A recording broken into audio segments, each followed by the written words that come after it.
can. The best way we could possibly start is by finding some group coherence. So I thought maybe 3 ohms would be in order. And so if you just like to close your eyes, I won't om down the microphone, I'll move back, I promise. Close your eyes, find your breath, find wherever it's at the moment. Just let your body settle into the chair. Just check in. And then take 3 deeper breaths in and out through the nose.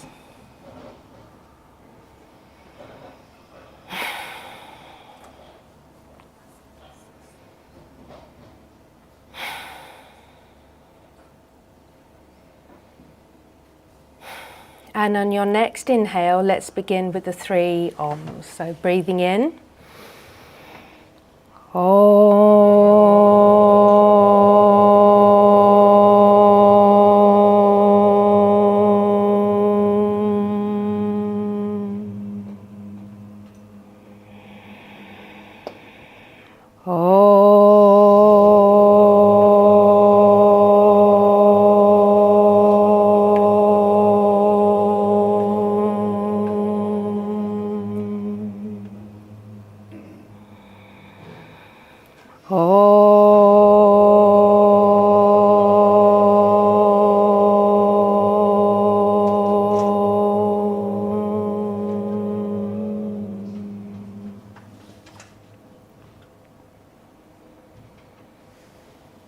Om Paramatmane Namah.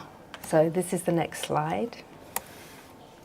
Okay, so we'll come back to this Sanskrit phrase later on, but this means Om, I bow to my highest self. Okay, I'll skip the bit about me because I did an introduction the other day, but needless to say, I have worked with kids and I'm a parent of teens.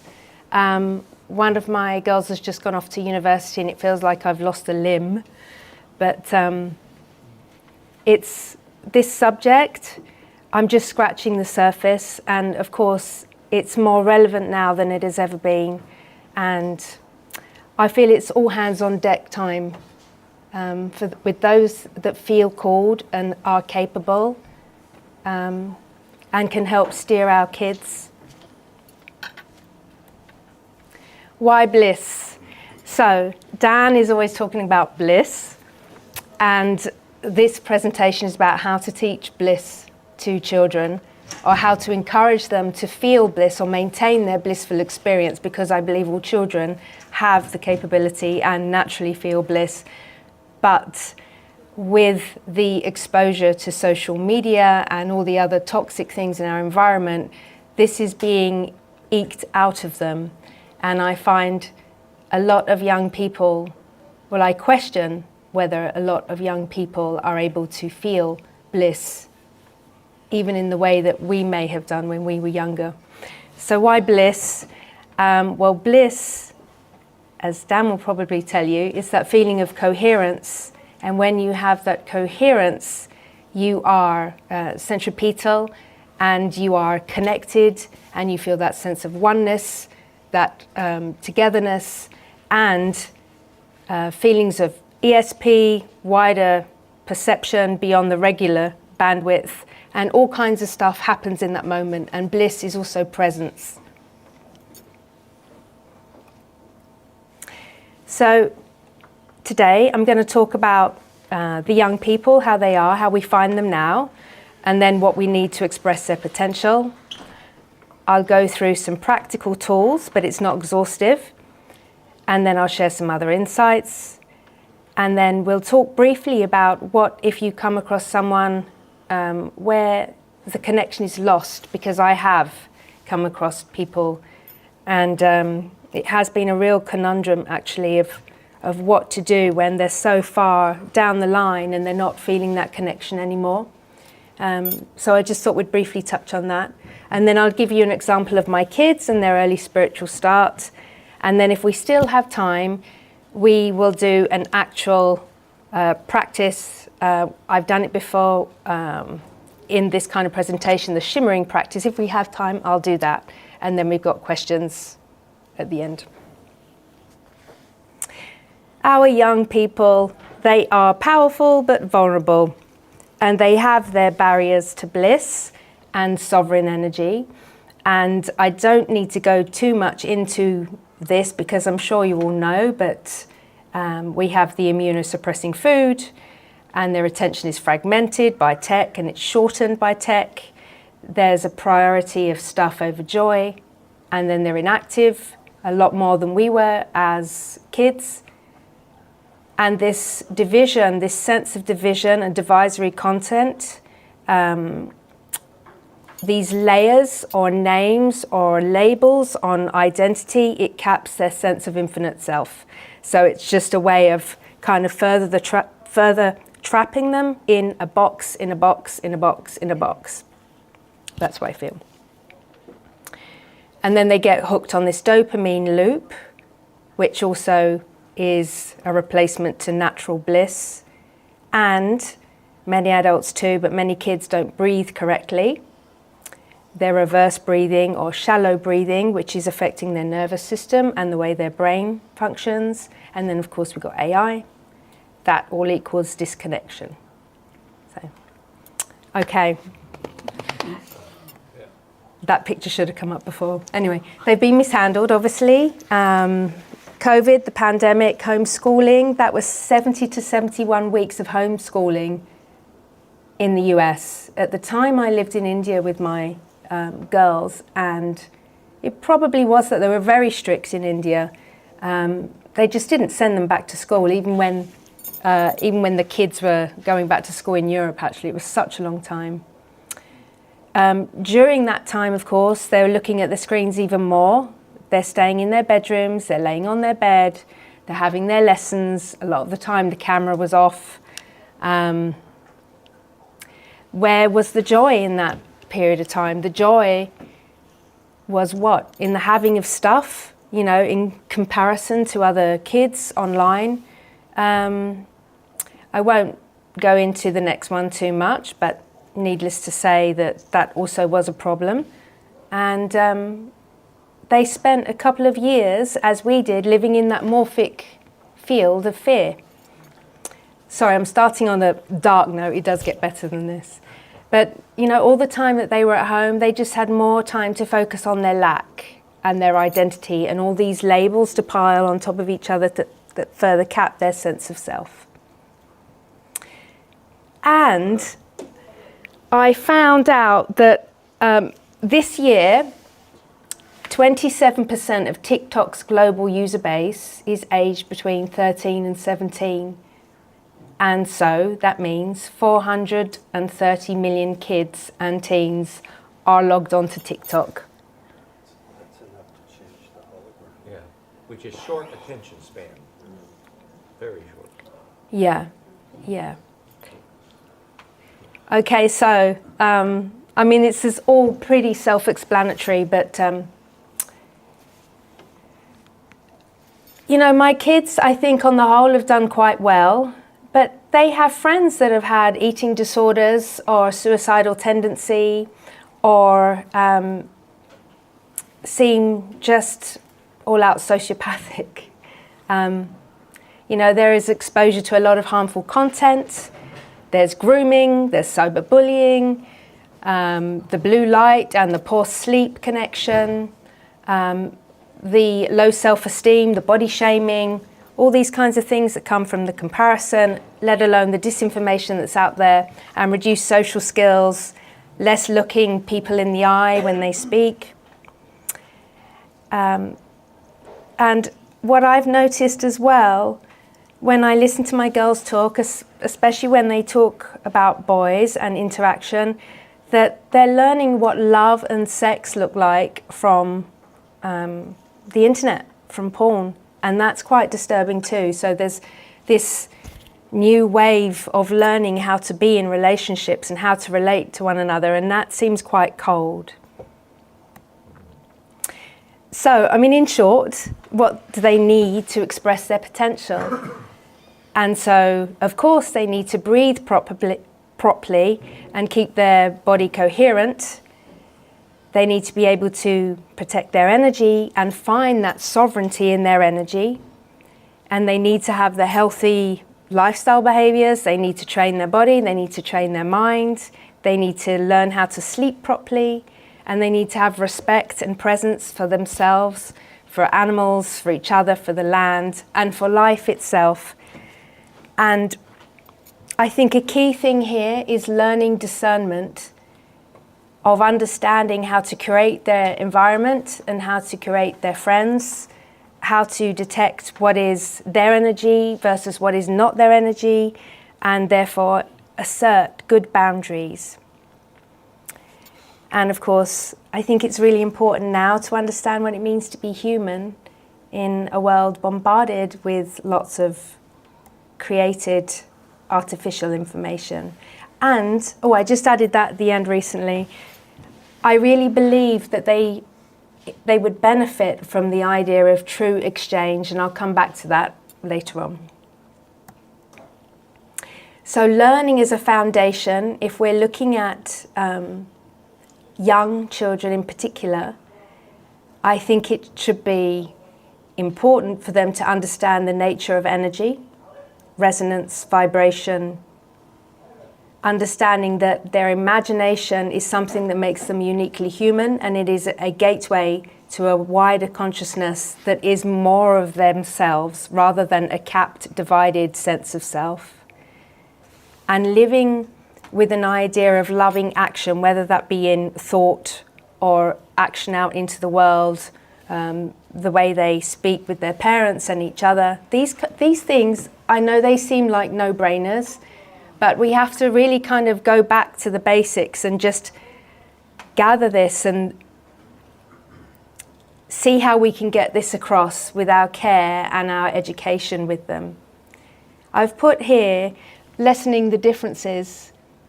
Now that's quite funny because I just got really scared out there when a spider landed on my arm, but that's exactly what I mean, like learning to see yourself in all species as a mirror, that same but different scenario. And that includes the things that you're scared of, the spiders, the snakes. So learning that oneness feeling, that other perspective or mirror version of self. Not only does it help with spiders crawling up your arm, but it also helps with the troubles we have in the world. And it also paves the way, our consciousness, for making contact. Because if we can't get our heads around a spider, then we're not going to get our heads around other forms of being that may be from a different dimension or a different place, off planet. This is always, the next one, discovering your true self, this has always been written about in ancient texts and yogi texts. And then I've got channeling divine energy, and what I mean by that is marrying the divine or the non-physical energy of yourself into the physical world, so they are equally infused, and so that you are living your best version of your unique energy and giving it as a gift to the world, but anchoring it into the physical world, which takes some doing. And I've met a lot of empaths and sensitives and light workers, but they're not always able to fully stand in their body and plug themselves into the world and move about in the world, me included, and be effective, fully channeling their energy and holding that space in their body with healthy boundaries without it being leached away, which often happens. And so I thought that was quite important. If you could teach kids that from an early age, then it would save a whole lot of bother with people not believing they're good enough or they're worthy enough to be out and be seen and to be heard. And the last one, managing energy. This is knowing how to pull your energy in and when to push it out, how to be guarding with your energy and how to focus your energy to get things done. So this could mean internal healing. In the practice of yoga, they might call this prana vidya, or healing out of your body, Reiki. But this could also be in the physical world, like focusing with your intention what you would like to get done, with action and with mind and with heart coherence. So this is my updated list of what I think we should be teaching them. given where we are, and given that we're wrestling with the idea of AI and what this may mean for our future and our children's future, I believe that as humans, we should be learning how to heal ourselves and each other, how to defend ourselves, which is again about boundaries, how to grow food.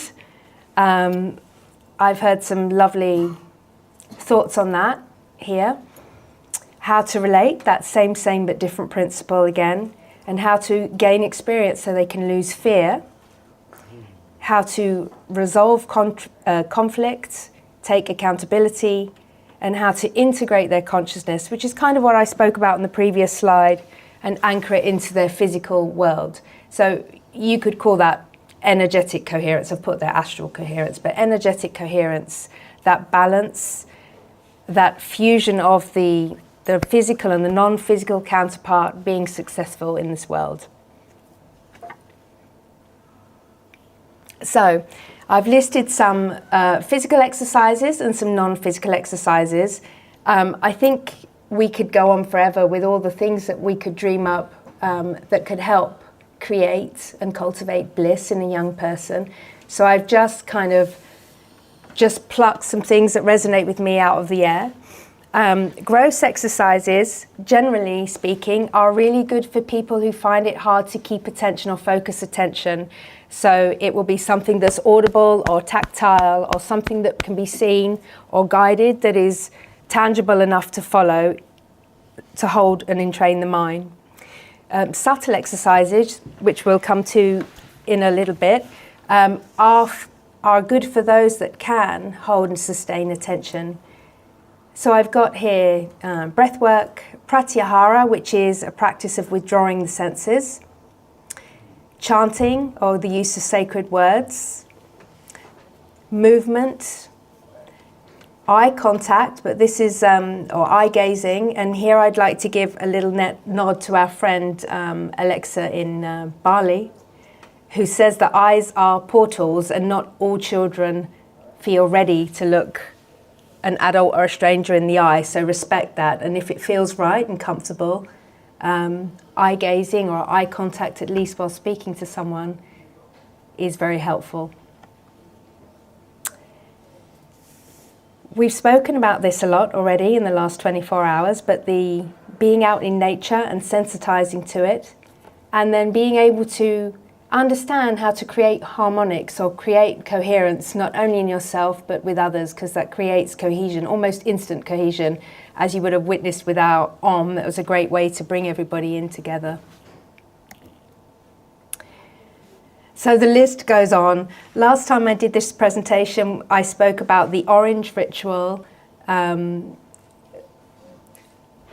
where you're essentially going through a mindful practice, and you have an orange in your hand, and you are asked to look at this orange, observe the weight, the size, the touch, the color, the texture, and know that this has been created by the energy of the earth and the energy of the sun.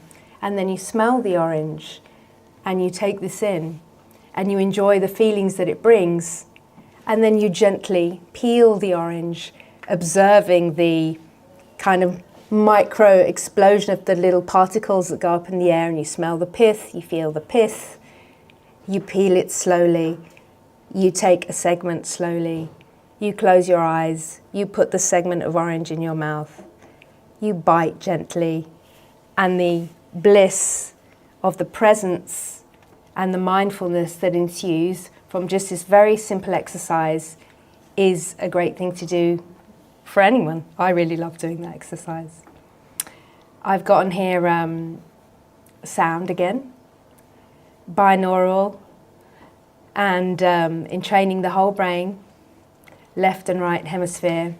And I've put here using story. I can talk about that a bit later, but that was something used in my daughter's school, using ancient tales and stories, sometimes with morals to them, but these are, especially if they're old stories or ancient stories, they carry a resonance with them. And I noticed when I used to attend my daughter's school assemblies that the kids would be riveted by these. They weren't, straightforward, popular, trendy stories. They would be things like tales from the Upanishads or little segments of the Gita or other lesser-known texts. And they might often be gruesome, or they may have a lot of adventure and up and down going on, and a love story and battle and death, etc. But this is a very good way of bringing attention and coherence in and understanding in that state of presence the meanings of life that are wrapped up in the vibrations of the words. So this is why I talk about using ancient story and ancient tale. I've put here eye exercises simply because our kids look at screens so often, and I can show you a slide later with a quick demo of that. And Trataka, looking at the flame of a candle, that is a good, it's also a gross and a subtle exercise. It's a good way of feeling that same but different perspective I spoke about, that feeling of oneness with the flame. I've put here also understanding boundaries, also verbally, learning to say no verbally. Now, that was something I found difficult when I was younger, and I think a lot of people find that difficult to actually get the words out. No. Like, no, it's difficult when you're asked to do something that you can do, but you don't really want to do, or you don't have the energy to do, but you do it anyway. And if you get into the cycle of doing that, that's where you're not having good boundaries. And I think that is something very important to teach kids, that it is okay to say no. They like that. Yeah. So, okay. Can I just say something? You put calm intent. I think that's really the key. Oh, yes. Yeah. Because when you Yeah. hear somebody, they usually end up saying no aggressively. And if you Yeah, can that's- teach them to say no with calm intent, which comes from feeling good, I think that's the key part of that. Yeah, that's really important, and that's a skill. Yeah. Whole brain games. We'll look at that a bit later. Whole brain games. I think that activities that can engage the whole brain encourage also that integration of the two parts of the self. Here's a slide on how not to breathe and what happens to a young person's face, a side profile, when they don't breathe correctly in and out through the nose. So what you should be doing when you breathe in is you should be inhaling and your belly should be going out.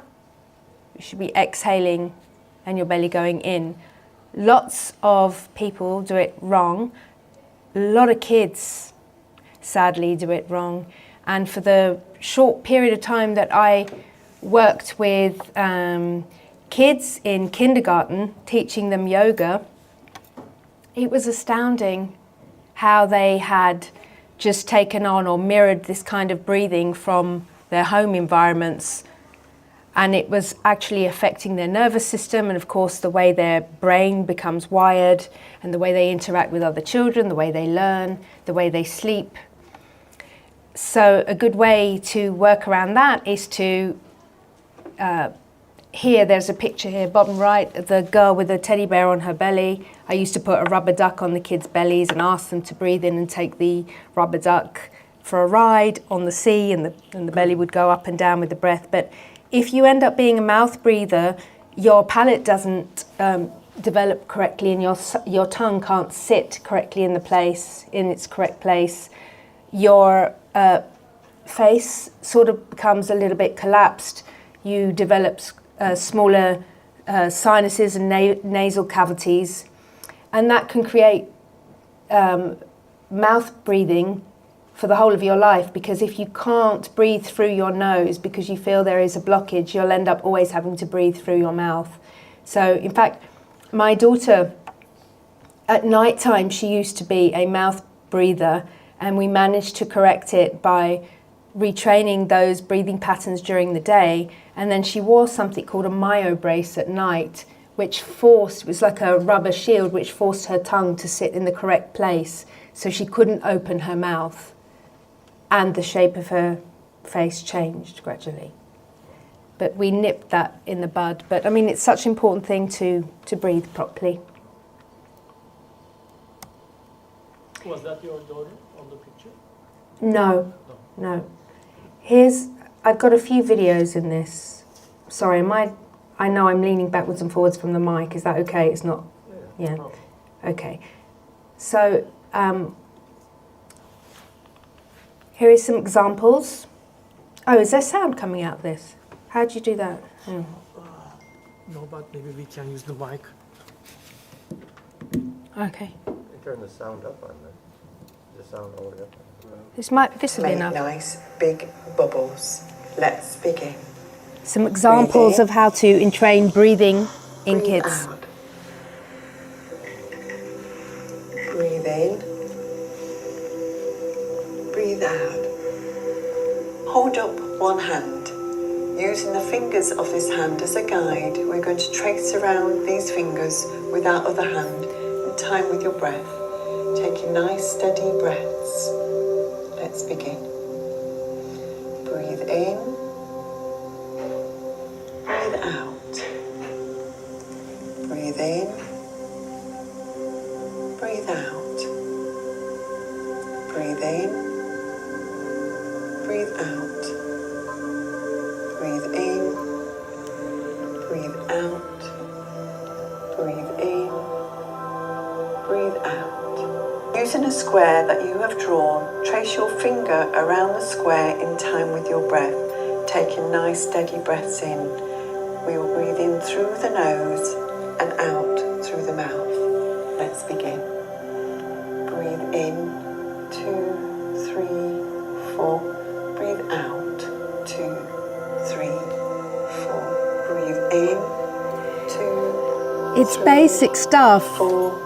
Breathe out. It's basic stuff, 2, 3. but this is what it's come to. And it's about starting again at the beginning.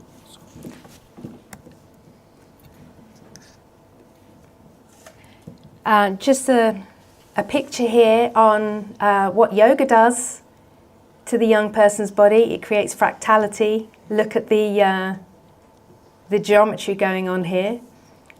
And we got a little yoga sutra at the bottom. Yoga is the cessation of the chattering monkey mind.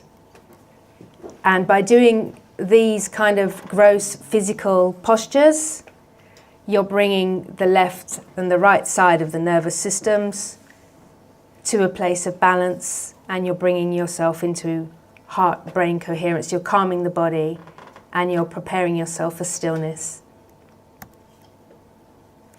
Here's a boy I found doing Kapalabhati, the shining skull breathing technique, which is energizing to the body. This brings bliss. Hello दोस्तों, हम डाले हैं योगा करने। हम आप सबको कपालभाति करके सिखाएंगे।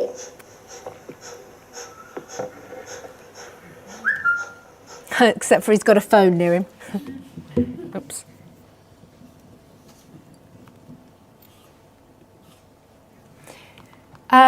Here are two examples of pratyahara practices. Yoga Nidra. You've all probably done Yoga Nidra at the end of a yoga class. Hands up who's done Yoga Nidra, that yogic, deep yogic sleep. Yeah, it's amazing.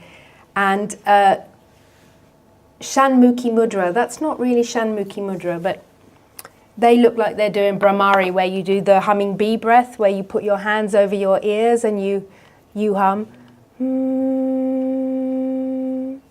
But here I've written Shanmukhi Mudra, which is, and I'd like you all to just try sitting in your seats. Take your hands, put your index finger, well, maybe watch me first, because once you close your eyes, you won't see. Index finger over your eyes, your middle finger partially closing your nostrils, not fully, partially. Your next two lots of fingers closing your mouth, and your thumbs closing your ears. Now, really, really do that, except for just leave a gap for yourself to breathe, a little gap.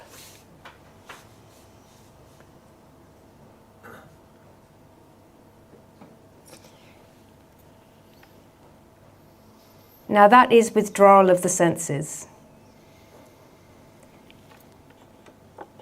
That's a very quick way to bring yourself in. It's even more effective after doing some breath work. But it is also a preparation before you focus and you go on to meditation. But that's an excellent practice, very quick and easy. Oh, there's a lot of words. There are a lot of words on there. Okay, sorry to bombard you with all this text. Why is Pratyahara so good? Apart from what I just said, it quietens the mind, it decompresses the body, so releases the stress and the tension, and it helps to gradually delay reaction time, which is what our young people need, because they are reactive, living in a world of instant gratification and likes and emojis, of which we have no idea the language and the code in the emojis that they use. It improves happiness because you're changing the source to something that's within rather than externally.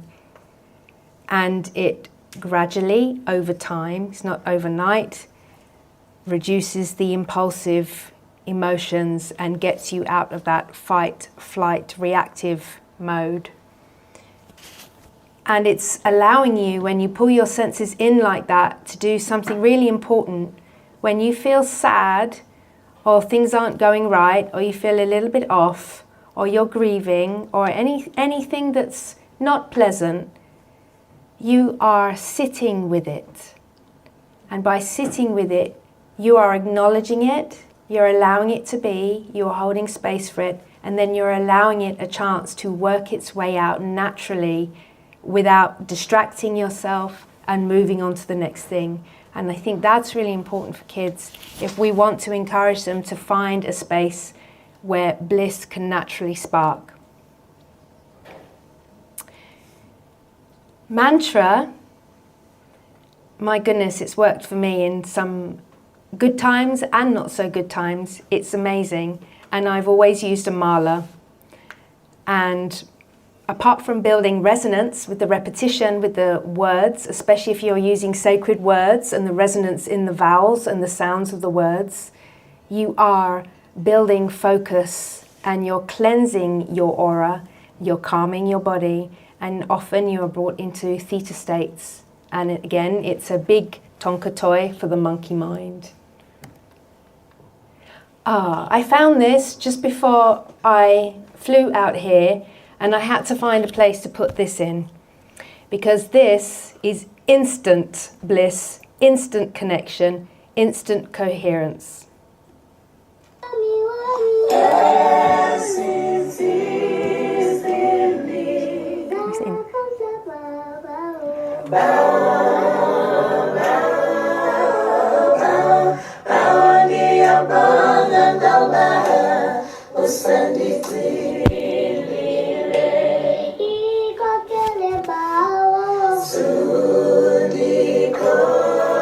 God.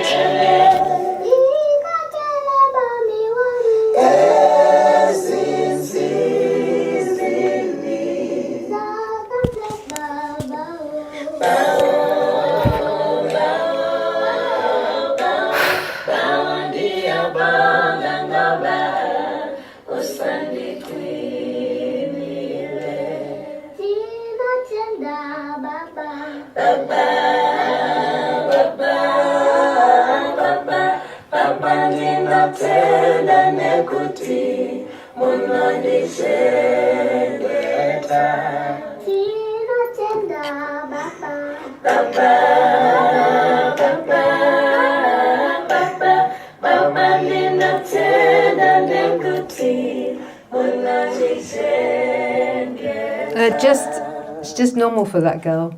I know we don't all sing as beautifully as that, but you only need to hear that once and that stays with you because of the resonance. That is ancestral memory, that is family memory to last a lifetime. And singing or playing an instrument, I believe, harmonically with a group of people, embeds that bliss. It's instant fractality, it's instant coherence.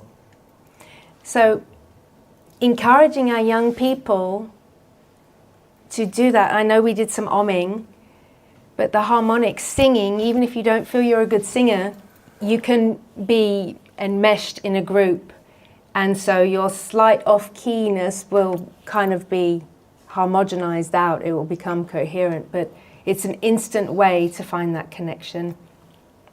And we see it with musicians. We see it when musicians jam, and not just playing jazz and anything. When they jam, they are channeling their fullest energy and they are planting it into the physical world. And that is humanity at its most brilliant. I almost want to cry just thinking about how magic and how instant music is. Our concert Monday night, we have indigenous and exactly that energy from Kasha. Great. Eye gazing, I've already spoken about this. If we've got older young people sitting there, but that brings that sense of oneness, that sense of uni-being, that same yet different scenario, teaches that acceptance and that sensitivity and compassion. The eye exercises, I mentioned them earlier to reduce the eye strain with these kids looking at screens. It also is an excellent way. It's like defragging the computer and then recalibrating. So this is what I used to teach with young people, kids, that first of all, you pretend you're looking, you close your eyes, you pretend you have a clock face in front of you, and then you open your eyes, you're looking at the center of the clock. You may start at 12, and you'd work your way around anti-clockwise first. Then you'd go 9, you'd look down at 6, then 3, 12, 9, 6, 3. And so you'd go around a few times that way, and then you'd finish by going round clockwise. So you would recalibrate yourself. So it's an excellent reset exercise and reduces the strain in the muscles around the eyes. I didn't speak about this last time, and I felt like I wanted to this time. Dolphin brain repatterning. Now this is found in a book called Pleiadian Workbook by Amora Kwan Yin. And it's based on guided floor movements, Feldenkrais method. And it is designed to awaken the ka in the body. And it's mirroring the way that dolphins, or the cetacean species in general, swim. And as you can see, or as you may be aware, that dolphins have, like fish, one sheet of fascia that goes around the whole body. And we have that too. So the same sheet of fascia that goes under our feet, under our pelvis, it goes around our heads. We have that same sheet of fascia. So by mimicking or mirroring dolphin movements, you are releasing fascia, but you are also releasing ancestral memory and trauma. So it's also, on a practical level, bringing skeletal freedom, and this is bliss-inducing because you're releasing. This also requires both hemispheres of the brain to do, because you have to think and concentrate on what you're doing. It takes some doing at first, and then you've got so you've got left brain and right brain activity with this, and it gets that spinal pump going, which is bliss. So I've taken some pictures from the book. So this is an example of dolphin brain repatterning and how you may start to go about it.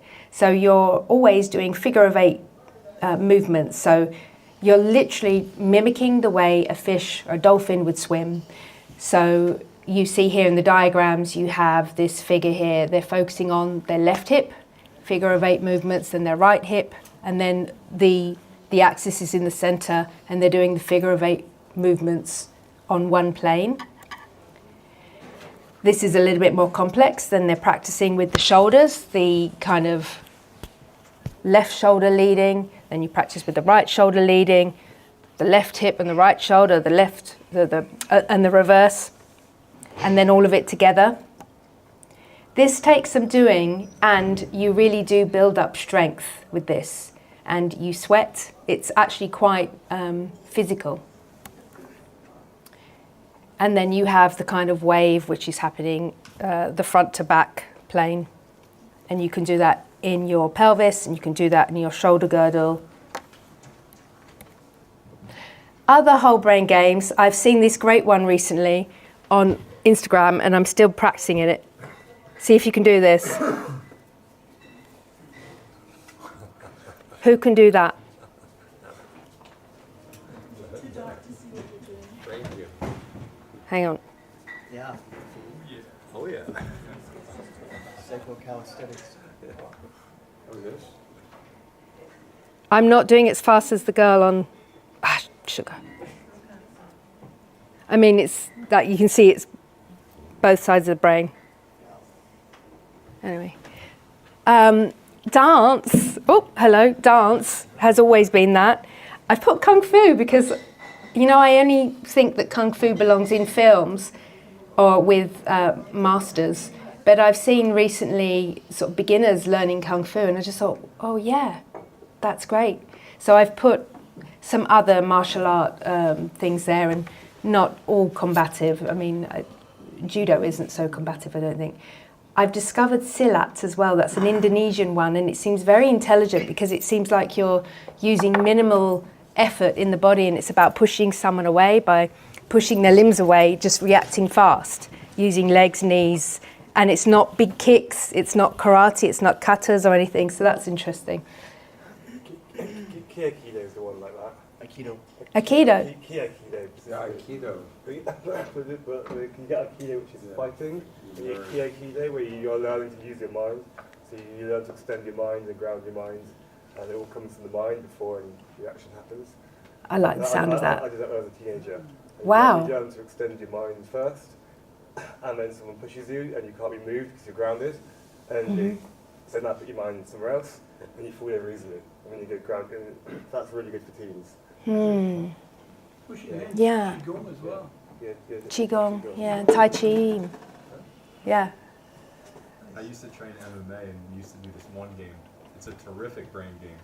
So you have like a stick and it's a two-player game. When you drop it or throw it in a direction, you say left or right. And the goal is to catch it as close to the ground as possible.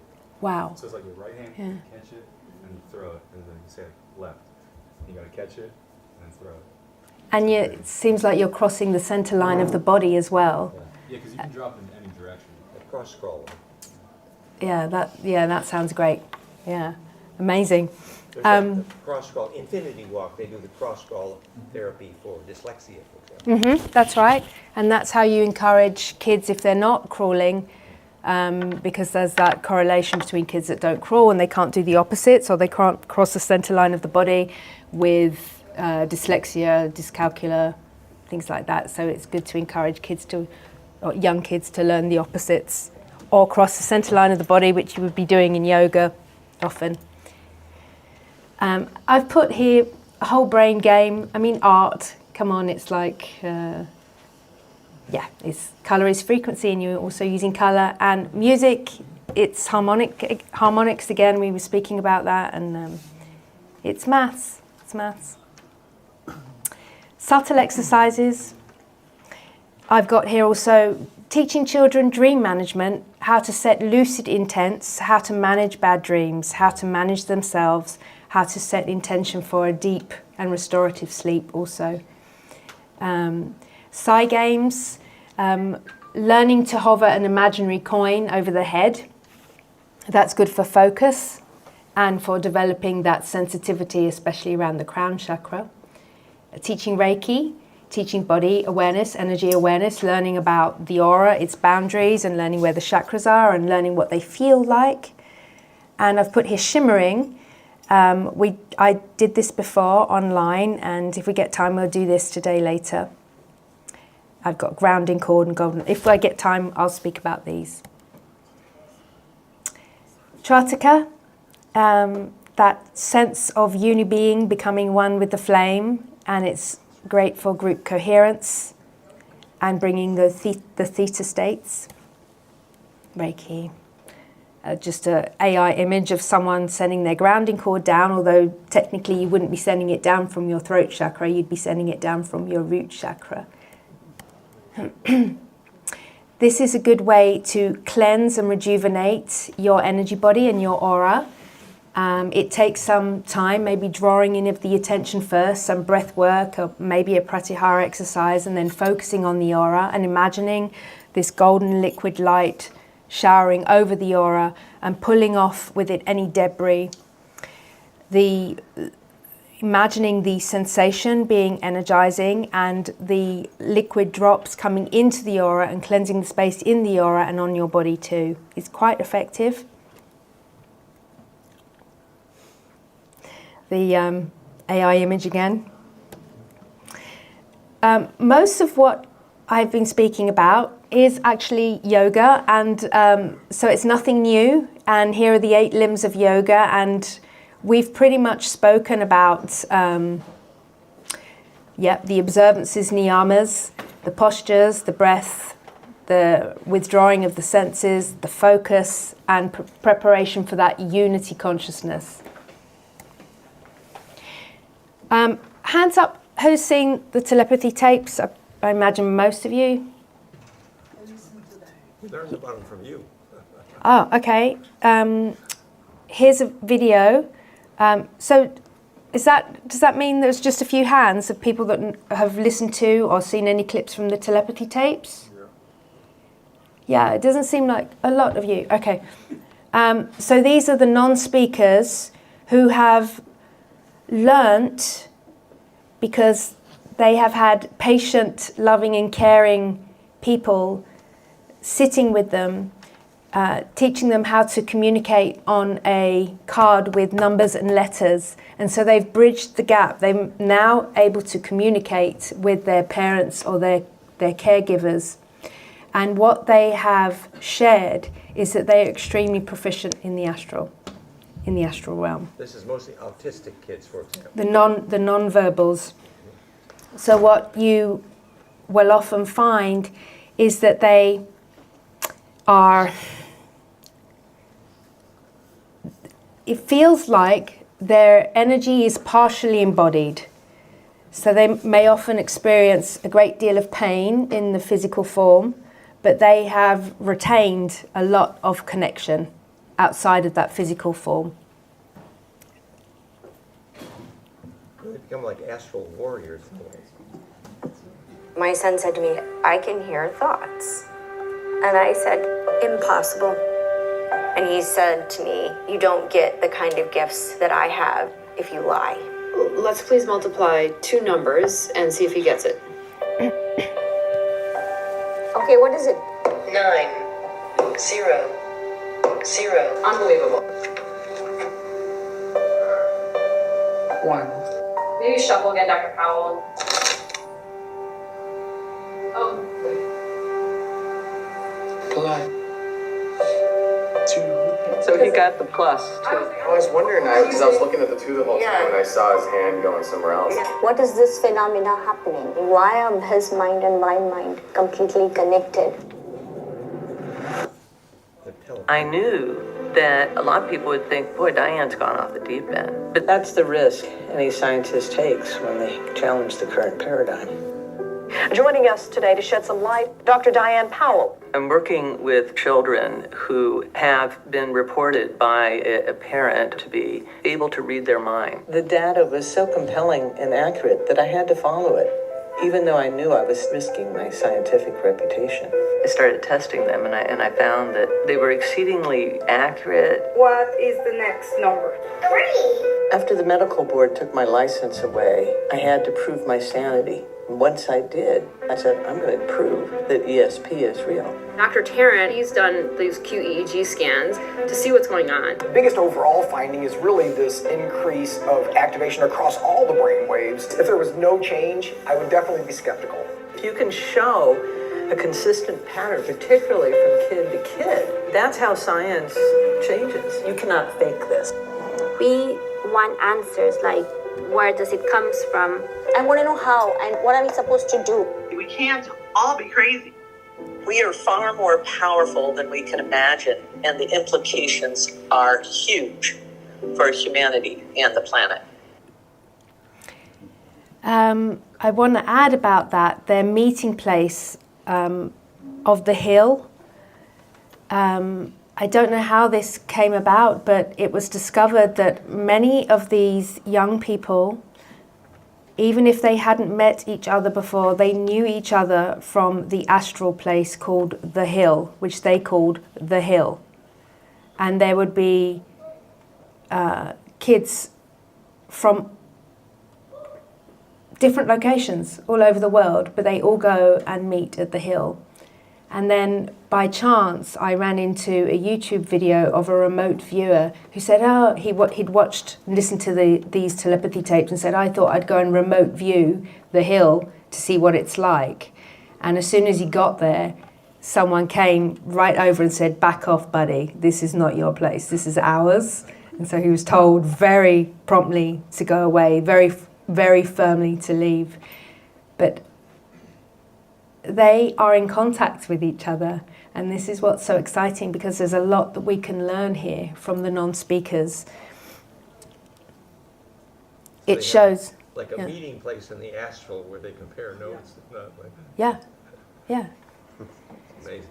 So of course it shows that communication goes beyond linguistics and words, and that there is another language, a universal language, that is experienced and felt on the whole body, not just from mind to mind. And of course, that's the language of vibration. We've been speaking about that with harmonics, etc. But this shows that we can teach our young people to perceive with the whole body, to feel language in a different way. So, yes? Are non-speakers necessarily autistic? You can have non-autistic non-speakers. A non-speaker's what?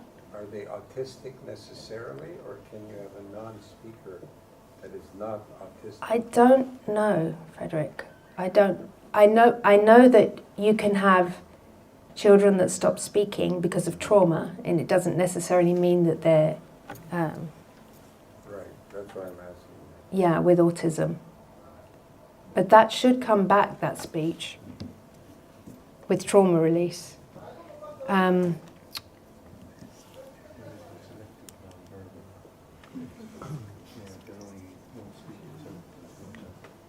They wouldn't be able to meet on the hill.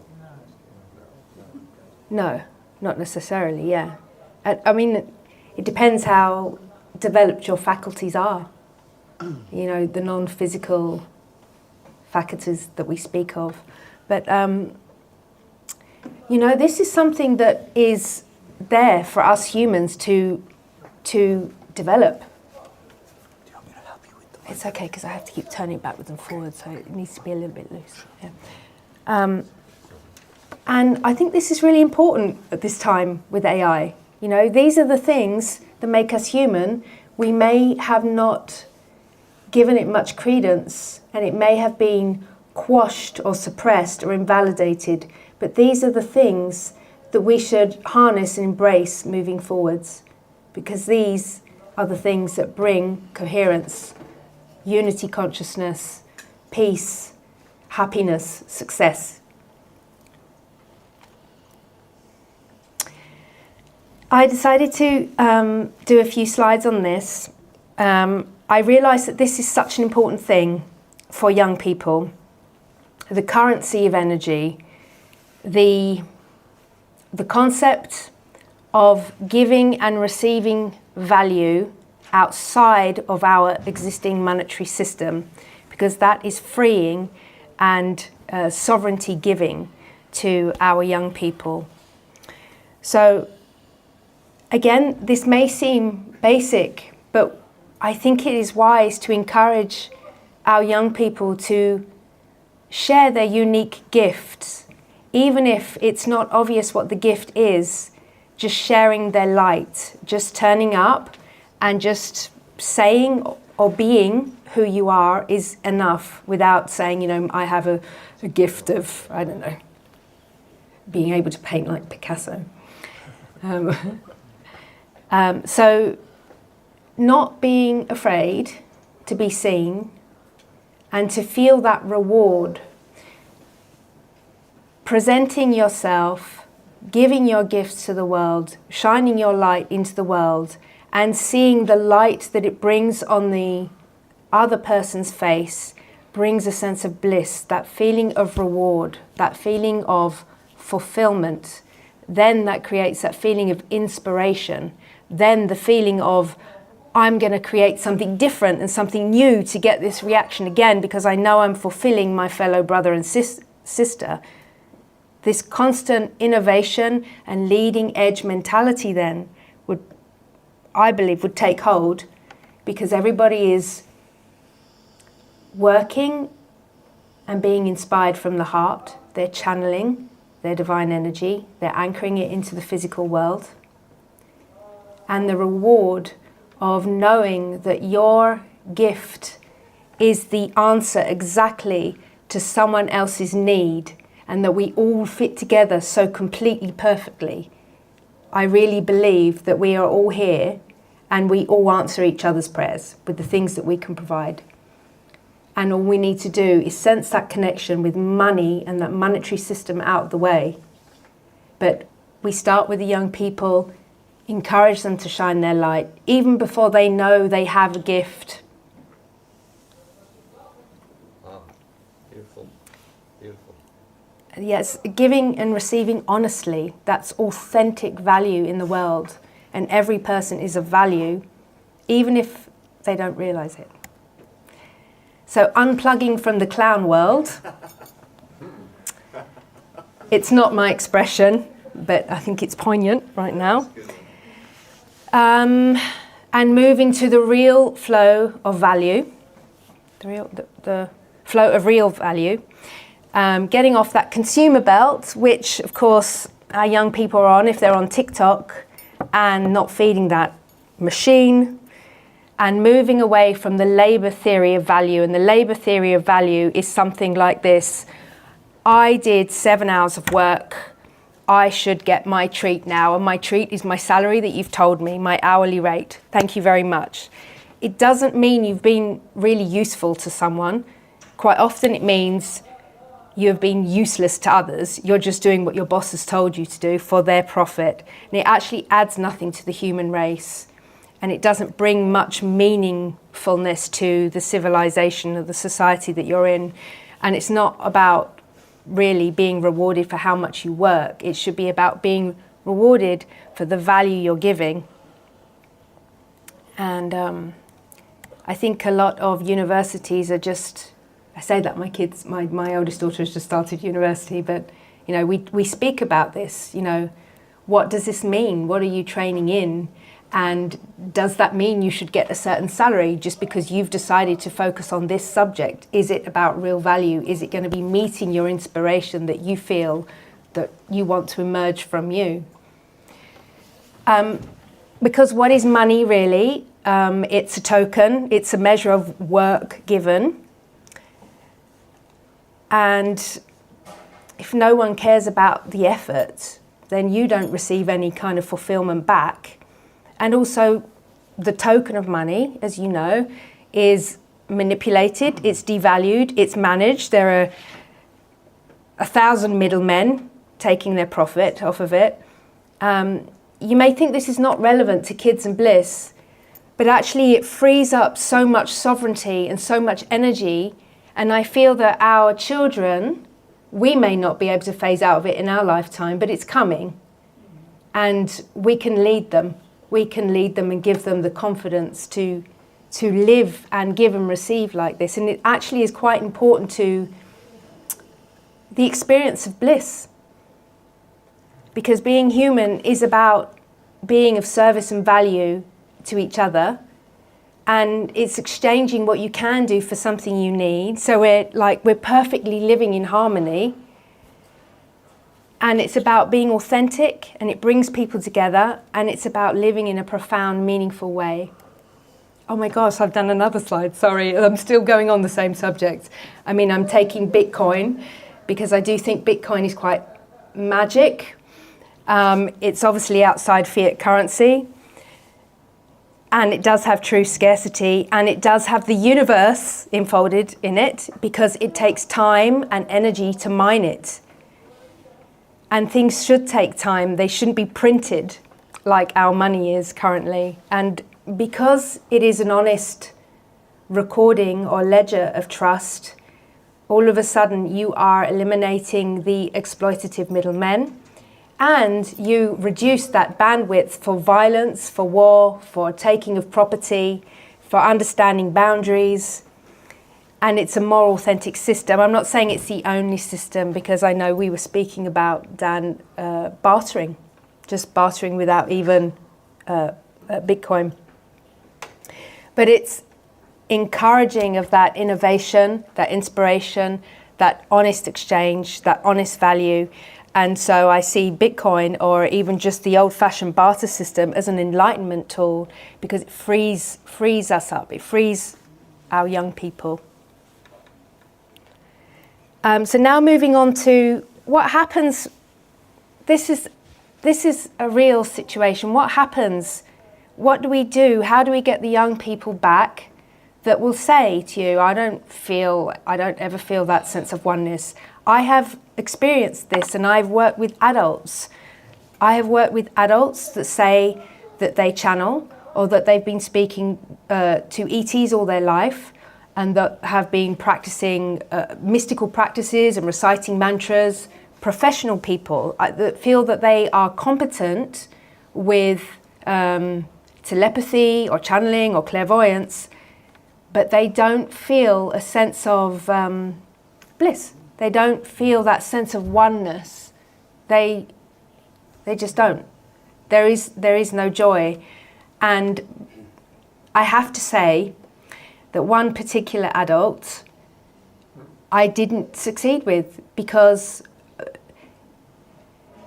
I said, look, I've never worked with someone with this problem before, but I think I know the way I'm going to go about it with you, and it's going to be energetic and it could get intimate. Are you prepared for this? And the person said yes. And so in our second meeting, I said, we're going to project our heart energy to each other, and we will meet halfway. And if you don't like it, please let me know. This person persisted through the 15-minute exercise, and then later wrote an email saying, I had hate feelings for you when you did this. I felt it was a real intrusion, even though the person had expressed consent beforehand. Yeah, let's try it, because I really want to try and feel connection. But upon receiving that, they didn't like it. So, of course, I had to release them to find their own path. But it really made me think, how do we go about this? I find it hard to accept that there is no way back. You know, of course, that's not the case with our young people. So, yeah, we're running. How long have we got? Yeah. Probably another 5 minutes or something. Yeah. Okay. Is that right? Sure. Is it? Maybe a few minutes for question and answer. If we have time. Okay. Well, one possible answer, the only one I can think of really, is to get the person back in the whole body, releasing trauma, looking at the whole body coherence. Yeah, I'll skip through that. Oh, gosh, I didn't even get to my kids. Okay. So much content. So my kids, they went to a really cool school. They were taught to pause at the beginning and end of every lesson. They called it the pause, but it's actually just a short meditation. And at the beginning and end of every lesson, they would say Om Paramatmane Namah, the thing that was up on the first slide, which means on my bow to my highest self. They would be able to tap in and find that presence. And then they were given these two words, one word at the beginning and one word at the end, Atta, and at the end of the lesson, Iti. And between those two sounds, it meant and signaled that now is a sacred space and a sacred time. So they would begin with Om Paramatmane Namah, Atta. And the kids would say, Om Paramatmane Namah, Atta. And then they would sit, they would focus and concentrate, and they would know that their sacred space and time had begun. And at the end of it, they would repeat the same thing, but finish with Iti, that the signal that their sacred time had finished. They studied the ancient stories. They did actually learn Sanskrit, which is a vibrational language, and there are others, of course. They were taught to serve each other and be kind to all things. These are nice things. Do I have time to show the videos? Probably not. Well, just a little. Give us a taste, yeah? I give you, hang on, my daughter. Hang on, I'll give you the one of my daughters then. This is, you think that they're doing this because it's homework. They weren't. They would come home and they would do this naturally, and this would be very centering and presence building for them.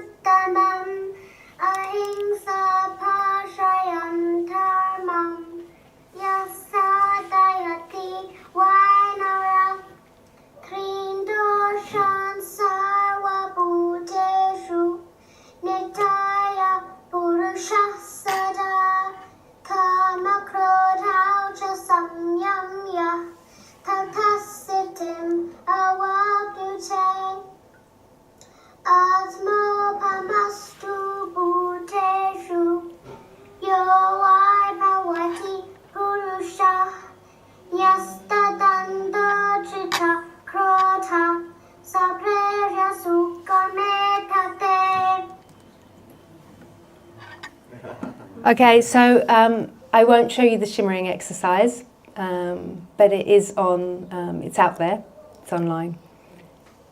Well, I think we can finish up here. Thank you very much. And I'm around. So, Nice job, Joe. oh, thank you. Yeah. Yeah, thank you. So is some of this on your website, Gayle Thomas? Or? Actually, no, but it's on the video. It's on the video that we did before. Oh, yes. Yeah. You've developed it beautifully.